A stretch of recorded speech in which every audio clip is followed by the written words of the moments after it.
लालची toll plaza वाला।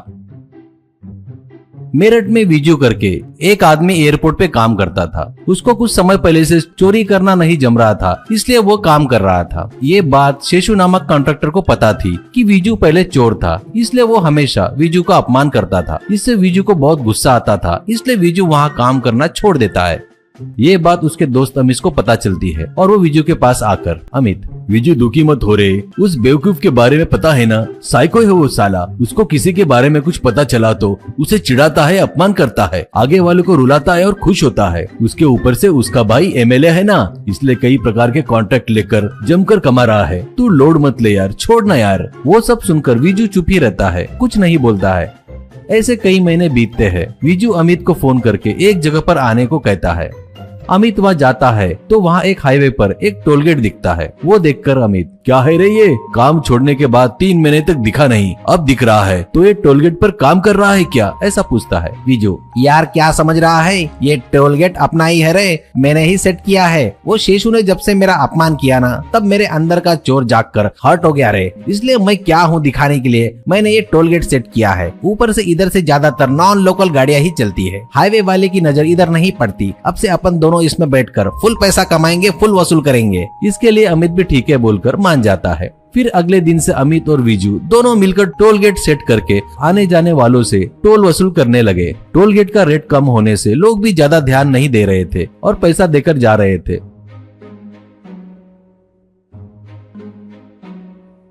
उतना ही नहीं, वसूलों से पैसों में से कुछ पैसा लोकल में कुछ अफसरों को देने लगे। इससे कोई भी अफसर वीजू की तरफ नहीं आता था। ऐसे कुछ दिनों बाद वीजू डायरेक्ट एमएलए के पास जाकर उनसे जो टोल गेट लगाया है उसके बारे में बताकर और उसमें से कुछ हिस्सा महीने में लाकर देगा करके मना लेता है। ये सुनकर एमएलए खुशी से मान लेता है। इससे वीजू एमएलए को सुटकेट में पैसा भरकर अमित के द्वारा भेजता था। उन पैसों को देखकर एमएलए बहुत खुश होता था। ऐसे साल बीत जाता है। एक दिन एमएलए की कार टोल गेट क्रॉस करते वक्त एमएलए के साथ शेषु था। वो विष्णु को देखकर और कार रोककर एमएलए से, शेषु भैया वो बहुत बड़ा चोर है भैया, वो यहाँ है, मतलब कुछ तो भी गड़बड़ है, क्या माजरा है थोड़ा पता करो भैया। एमएलए, उसके बारे में मुझे सब कुछ पता है। क्या रे अपन चोर नहीं है क्या? कैसे भी हो सब लोग इस धरती पर चोरी करने और लूटने ही तो आए हैं। और वैसे भी ये रोड तूने नहीं बनाया ना, अपने अपोजिशन पार्टी वाले ने बनाया ना, तो उसने टोल गेट बनाया तो तुझे क्यों टेंशन हो रही है? कुछ हुआ तो अपोजिशन वाले को ही होगा ना, चुपचाप मुंह बंद करके बैठ, कहता है। ये बात शेषु के दिमाग से निकलती नहीं। देखते ही देखते वीजू कुछ महीनों में ही करोड़ों कमा लेता है। उसका स्टेटस पूरा बदल जाता है। अब वो टोल गेट पर कुछ वर्करों पर रखता है और वो महंगी गाड़ी में घूमता है। ऐसे वीजू के ठाट बाट देखकर शेषु एमएलए को पता ना चले ऐसा चुपचाप मीडिया वालों को वीजू लगाए सो टोल गेट के बारे में बताता है।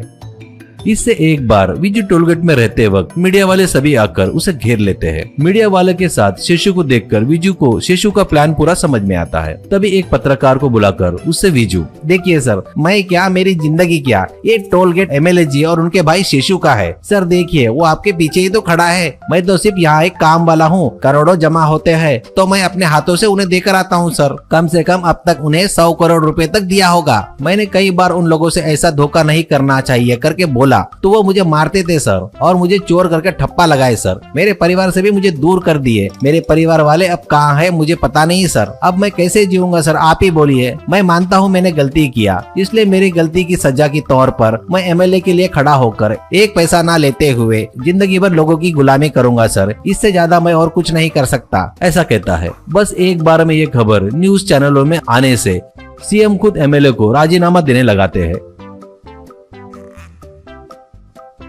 इसके बाद होने वाले बाई इलेक्शन में वीजू खुद स्वतंत्र उम्मीदवार बोलकर खड़ा होता है। उसके पास के करोड़ों रुपए खर्चा करके स्वतंत्र एमएलए बोलकर विजयी होता है।